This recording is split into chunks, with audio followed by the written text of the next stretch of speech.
This is really interesting. Former Republican Congressman Joe Walsh was in a room full of Republicans and telling them something very, very true, which is Trump despises you. He wants to use you, sure, but he hates you.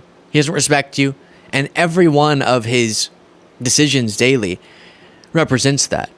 And so I'll play this for you. Joe Walsh is very prominently an anti-Trump Republican as a part of Republicans for Harris, I should say. And I just found this clip really fascinating. You're better than who Trump thinks you are. You're better than what he puts out there. Trump's trying to scare you. Trump's intolerant. He's cruel. You're not intolerant and cruel. He lies to you every time he opens his mouth, Republicans. You're better than that. If somebody lies to you all the time, they don't really like you. They certainly don't respect you. You're better than what Donald Trump is calling us to be. And so this year, I'm going to take that R, that Republican, I'm going to put it over here because I have this blessed opportunity to put my country first. And it's not easy, and it takes courage, but what a glorious thing. We have the opportunity as Republicans and conservatives to say, I am voting for my country. I am all in with Kamala Harris. Before I get to more of Joe Walsh, I love that he gets it in terms of you have your anti-Trump Republicans who can make a great case against Trump, like Christie, but who, I guess I have the clip pulled up here somewhere. Maybe I don't. But on The View today, he was asked, so are you voting for Harris then? And he said, I'm still an undecided voter. Which, to me, with the compliments I've given to Christie in recent months because of his criticisms and outspoken opposition to Trump, is cowardice. He knows Harris is better. He knows that. That's why he takes time every day not to try to break down her campaign, but break down Trump's. He gets which is worse.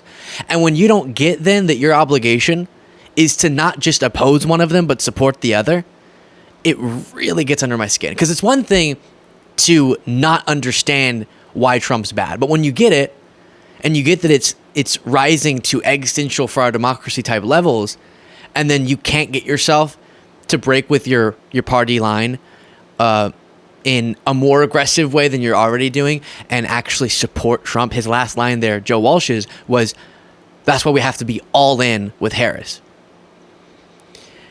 Because she, with any policy differences they might have with her, she represents the correct views on the foundational stuff. And given who Trump is, that's essentially the only box that Republicans like this should need to check in this election. And then I love that he makes it, because I guess I don't do this as often with people, make it about them and how Trump insults them, as opposed to Trump insults that group and Trump threatens our democracy in this way. You got to get into those things to build the broader framework that they're operating within. But once you've sort of explained some of those foundational things, then making it about how Trump's lies, his fear-mongering, and then his lack of respect for something that we all benefit from, which is our democracy and our Constitution, man, that's insulting to you. He thinks that he can get you, just because he says they're coming from jails, they're coming from insane asylums enough times, to buy into a campaign that is so without thoughtful policy, that is so harmful to people, and that doesn't represent what makes America America foundationally. And he thinks that you're not smart enough to figure that out.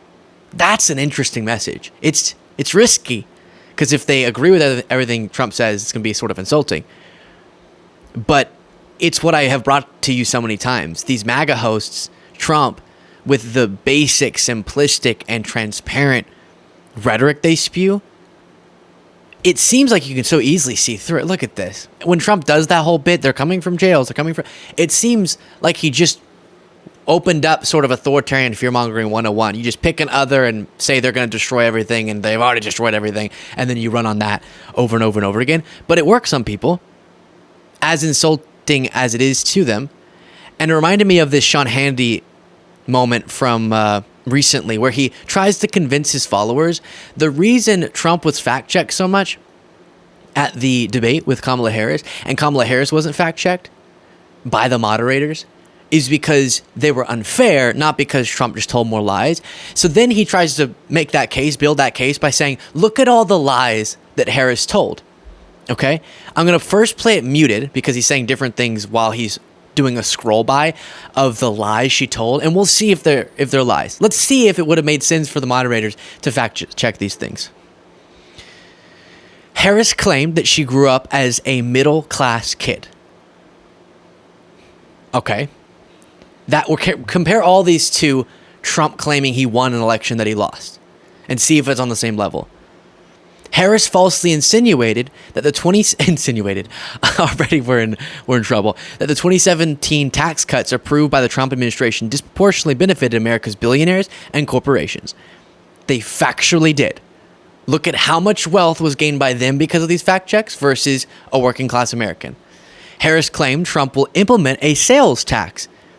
I'm pretty sure what she's referring to there is because of how consumers feel the impact of the tariff plan Trump has explicitly said he wants to do. It's going to be a consumer tax on their day-to-day purchases or the sales.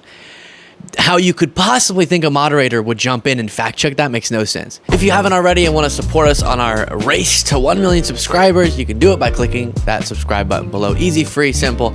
It makes all the difference. Back to the video. Harris contended that the January 6th, this is my favorite. Oh, this is so good because it's not even something that is or isn't a fact.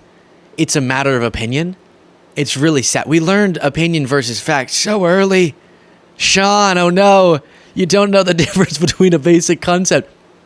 Harris contended that the January 6, 2021 riot at the U.S. Capitol was the, quote, worst attack on our democracy since the Civil War. Now, I agree with that statement, but that term worst attack is so subjective how he thinks the moderators will go, no, it's not. Something else. Yeah, it's her opinion that it was the worst. Sad, Sean.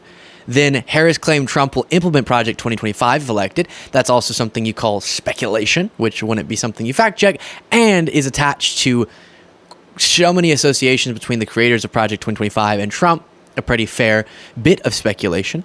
Then when asked whether she supports any restrictions on abortion, this is so incredible. This is a lie. So Trump says, I won the 2020 election. That's just a false statement. So the moderators go, oh, that's easy. That's wrong. Move on. Or they're eating the dogs. That's one we knew you were going to say. So we talked to the city manager there. That's also not something that he has evidence for. Or she. I don't know who the city manager of Springfield is, shockingly enough. But they think that's comparable to this. When asked whether she supports any restrictions on abortion, oh, it went away. Let me see. Harris dodged the question, instead claiming that she absolutely supports reinstating the protections of Roe v. Wade. That's because then, oh my gosh, this actually hurts my brain. I feel insulted that I have to read this. Dodging a question is not a lie, first of all, and saying she's going to implement the protections of Roe v. Wade is not dodging the question. So you're wrong on both of those, because Roe v. Wade leaves up to the states the later term abortions that they're referring to, and also Harris correctly being disgusted by Trump lying about late-term abortions, trying to portray them to be something other than medical crises, and even going as far as to say late or post-birth abortions is really the takeaway there. Then here's what Hannity was saying while that was scrolling by. Or have I? She also lied and brought out the hits. Let's bring up Charlottesville. She lied about Charlottesville's not a lie. Trump's role in January 6th. Trump being responsible for January 6th is obvious and also sort of subjective. Lied about fracking, lied about oil, lied about her support for the Minnesota bail fund, lied about Trump's bloodbath comments on the economy. Okay, the bloodbath comments, the one in that you could say, yeah, the context does make a different point, but the statement she made is still factual. You could say she lacked context because it was about something that it seemed like she wasn't saying it was about. And people debate whether or not the bloodbath thing was purposefully in the auto industry rant to make it seem like it was that, but really he meant something else. We've talked about that before. But again, not something that's a up or down fact statement like the stuff Trump was saying. lied about Trump's position on NATO, lied about zero troops serving in combat zones. Isn't it interesting he's not citing any of the lies? He's just saying she lied about it. When we say Trump lied, I'll just play the clip. That was a lie. Here's why. He just assumes the audience won't go check. Lied about Trump's role in the Biden-Harris administration and their disastrous withdrawal from Afghanistan. How do you blame Donald Trump for that? Because Biden had to follow a plan in part that Trump crafted. Trump bragged before the withdrawal that the Biden administration was bound by a plan that he implemented. Trump bragged about that. You might forget this. And then once the withdrawal happened, he stopped bragging about it. Lied about gun confiscation. She said it repeatedly. Lied about her support for defunding the police. She said that too. She even lied about... If she wants to defund the police, why is there a record federal investment in law enforcement under Biden-Harris? being a middle-class kid. In reality, she grew up in one of the most prestigious neighborhoods in Montreal, two very affluent parents. She lied about violent crime along with her two supporters at the debate that were masquerading as journalists. No? This is pitiful. This is pitiful.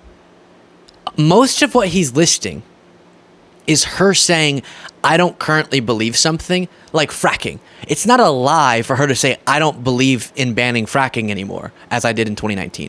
That's a change in opinion. Then he listed off, what else? Her living in Canada in high school, which means she wasn't a middle-class kid when she was in elementary school and middle school in California. Don't know how those two things connect.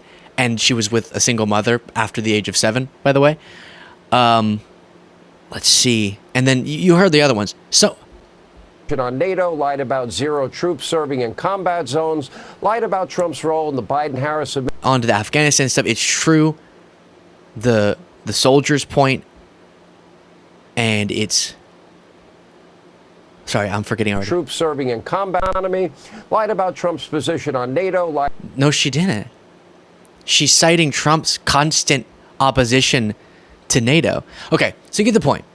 That's the lies. We have very clear, verifiably false statements Trump made, which is why it was easy for the moderators to go, that's wrong. And then he has some situations where he's listing off something that's not even a statement that could be fact-checked because it's an opinion someone's expressing, and you don't fact-check that.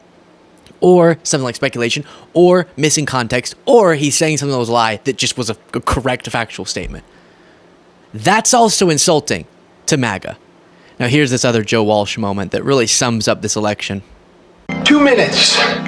Give me 2 minutes. You need to wake up. We all need to wake the hell up to the fact that when Donald Trump loses in November, he will not accept that loss. He will not concede. He will not congratulate Kamala Harris. He will not participate in the peaceful transfer of power. We need to wake up to the fact that Donald Trump will never accept an election loss. Now, damn it, that should be the reason he loses. That should be the reason nobody votes for him. What a son of a bitch. What an un-American, disloyal son of a bitch. Every 2 years we have an election. There are winners and losers. This thing survives only if we all accept the result, if we all accept that peaceful transfer of power. And this is the only guy in American history who hasn't and who never will. We need to wake up to this right now. Trump is never going to accept an election loss. Most of his voters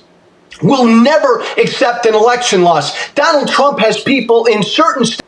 And he goes on, but it's a really scary part of this because we want to believe that this nightmare comes to an end when Harris beats Trump in November.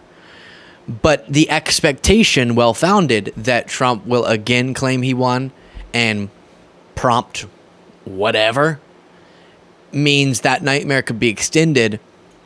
And who knows how long it'll continue to be a defining part of the Republican Party, a way to show that you're a MAGA Republican by saying, I think the last election was stolen.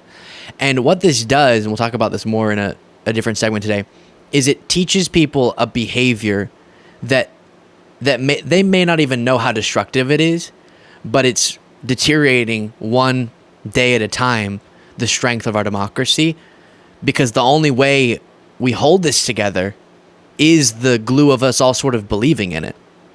And that's what Trump chips away at every day. Let me know what you thought in the comments. Support the show. Get the members only bonus show by clicking the join button below.